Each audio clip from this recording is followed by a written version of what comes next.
Hello everyone, আসসালামু আলাইকুম। সবাইকে স্বাগতম। আমি রাসেল হোসেন। আজকে আমি চলে এসেছি গাজীপুরের ক্ষুদ্র ও কুটির শিল্প মেলায়। এখানে দেশের বিভিন্ন জেলা থেকে আসা উদ্যোক্তারা নিজের হাতের তৈরি অসাধারণ সব জিনিস নিয়ে এসেছে। চলুন দেখি এই মেলায় কী কী আছে, আর এই উদ্যোক্তাগুলো কিভাবে আমাদের দেশের অর্থনীতিকে বদলে দিচ্ছে। এই মেলায় আছে নানা রকমের আর্টিফিশিয়াল ফুল, যা ঘরকে সাজিয়ে রাখা যাবে। আরও আছে মেয়েদের হাতে দেওয়ার মতো হাতের ব্রেসলেট, চুড়ি, কানের দুল ও টিকলি সহ আরও অনেক কিছু। এই মেলায় আছে রঙ্গ, সংস্কৃতি আর সৃজনশীলতার মেলবন্ধন। মাটির তৈরি পণ্য, নকশিকাঁথা, বাঁশ ও বেতের কাজ, দেশীয় খাবার সব কিছুই এখানে স্থান পেয়েছে।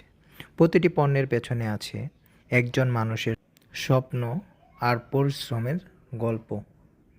গাজীপুরের ক্ষুদ্র কুটির শিল্প মেলায় আছে শিশুদের ও বড়দের জন্য বিনোদনমূলক ব্যবস্থা। বন্ধুরা, ভিডিওটা যদি ভালো লেগে থাকে তাহলে ফলো দিয়ে পাশে থাকবেন।